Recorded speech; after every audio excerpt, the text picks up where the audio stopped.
Deuteronomy chapter 30, New Living Translation. A call to return to the Lord.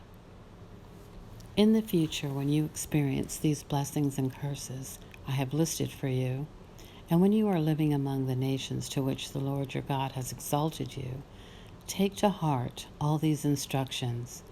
If at that time you and your children return to the Lord your God, and if you obey with all your heart and all your soul all the commands I have given you today, then the Lord your God will restore your fortunes. He will have mercy on you and gather you back from all the nations where he has scattered you. Even though you are banished to the ends of the earth, the Lord your God will gather you from there and bring you back again. The Lord your God will return you to the land that belonged to your ancestors, and you will possess that land again. Then he will make you even more prosperous and numerous than your ancestors. The Lord your God will change your heart and the hearts of all your descendants, so that you will love him with all your heart and soul, and so they may live. The Lord your God will inflict all these curses on your enemies and on those who hate and persecute you. Then you will obey the Lord and keep all his commands that I'm giving you today. The Lord your God will then make you successful in everything you do. He will give you many children and numerous livestock, and he will cause your fields to produce abundant harvests. For the Lord will again delight in being good to you, as he was to your ancestors. The Lord your God will delight in you if you obey his voice and keep the commands and decrees written in this book of instruction.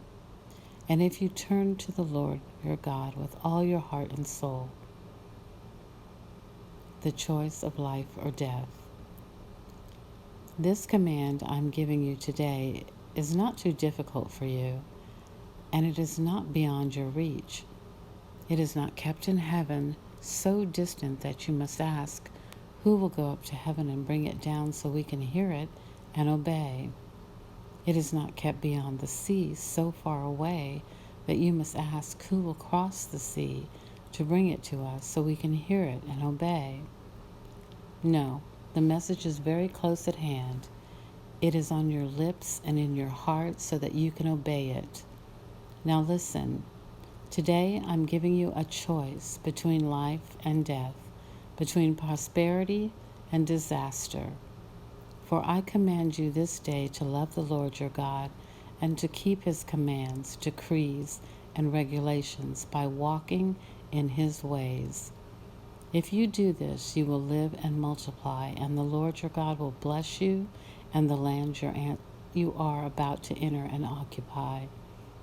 But if your heart turns away and you refuse to listen, and if you are drawn away to serve and worship other gods, then I warn you now that you will certainly be destroyed. You will not live a long, good life in the land that you are crossing the Jordan to occupy.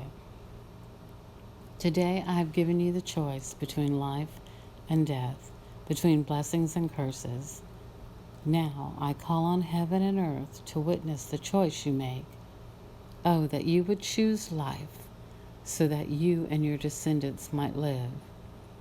You can make this choice by loving the Lord your God, obeying him, and committing yourself firmly to him. This is the key to your life. And if you love and obey the Lord, you will live long in the land the Lord swore to give your ancestors, Abraham, Isaac, and Jacob.